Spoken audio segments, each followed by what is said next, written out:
Mon Seigneur et mon Dieu, je crois de tout mon cœur que tu es ici, que tu me vois, que tu m'entends. Je t'adore avec profonde révérence.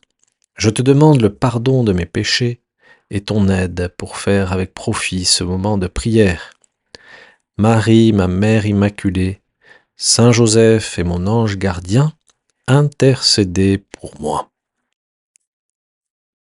Un écrivain a imaginé un dialogue entre deux jumeaux dans le ventre de leur mère.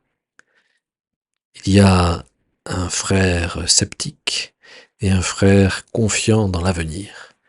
Alors le sceptique demande à son frère, « Toi, tu crois vraiment qu'il y a une vie après la naissance ?»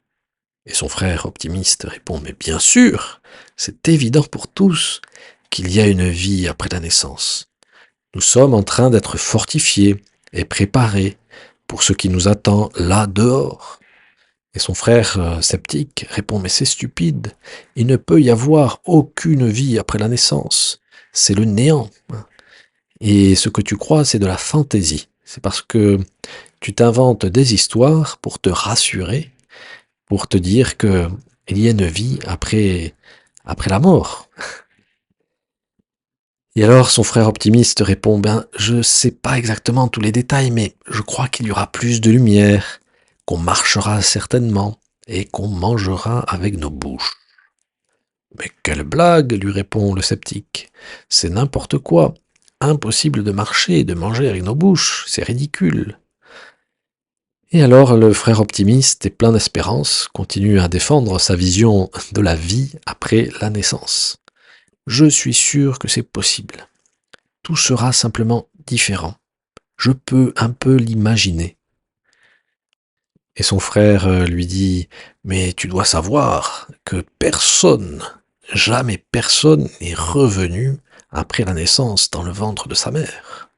Ça, c'est une preuve qu'il n'y existe rien après la naissance, que c'est le néant. » « Non, non, lui répond son frère. Il y a bien une vie après la naissance, et puis on verra finalement notre mère, et elle veillera sur nous. » « Quoi ?» lui répond le sceptique. « Tu crois, toi, en maman? Où pourrait-elle bien être? » « Eh bien, elle est toujours autour de nous. On est en elle, et c'est grâce à elle qu'on vit.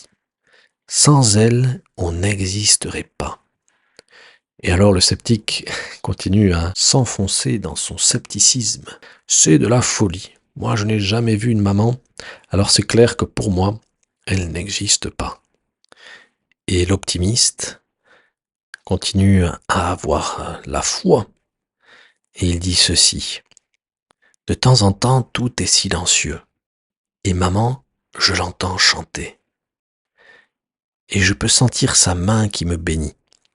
Je suis persuadé que la vraie vie commence seulement après la naissance. » Un petit récit qui peut nous faire comprendre beaucoup de choses sur notre condition humaine et sur le mystère qui entoure notre vie ici-bas.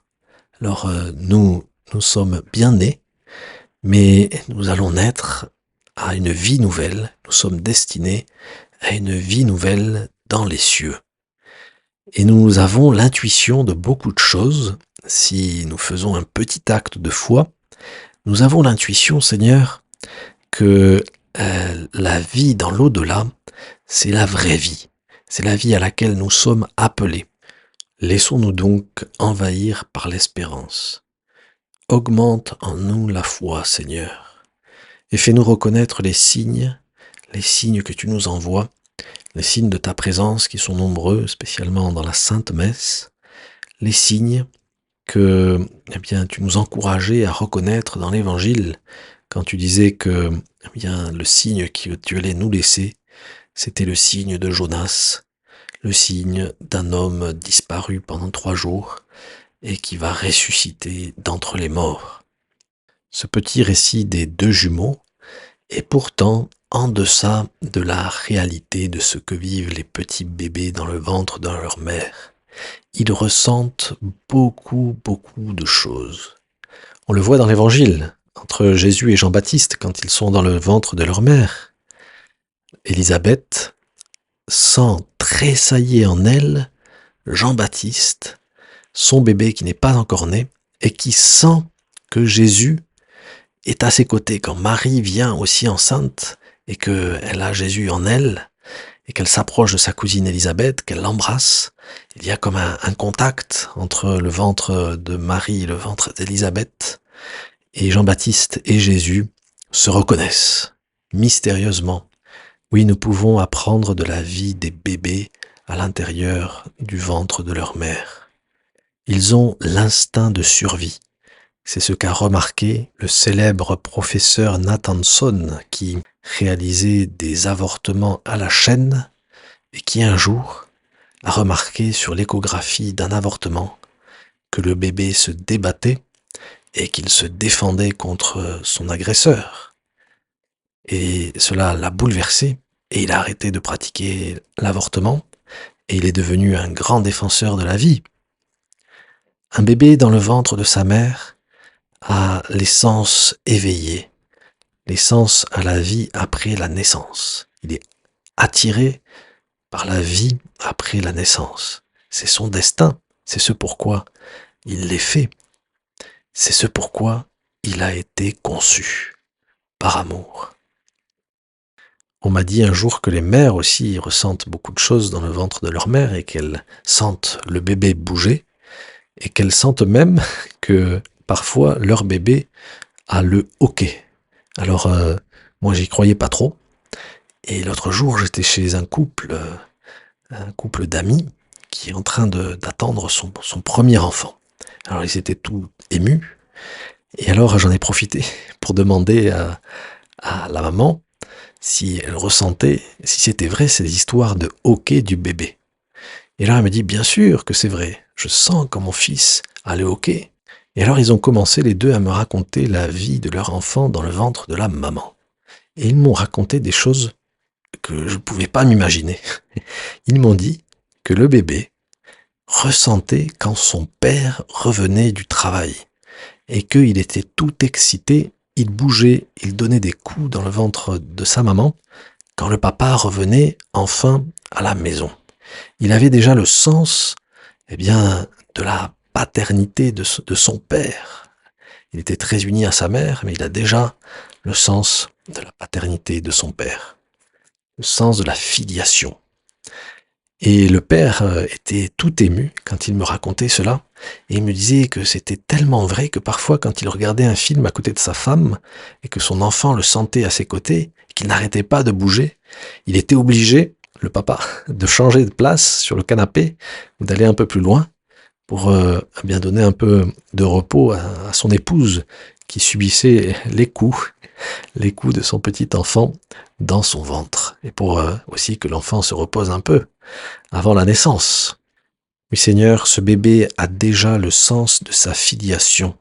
Il sait très bien qui est sa mère sans l'avoir vue, et il sait très bien aussi qui est son père. Quelle merveille, Seigneur!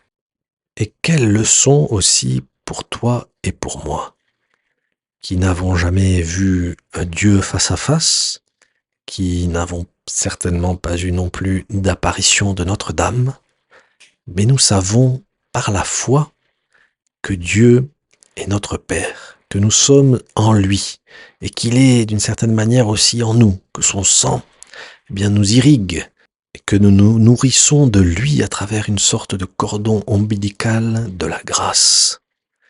Seigneur, augmente en moi la foi.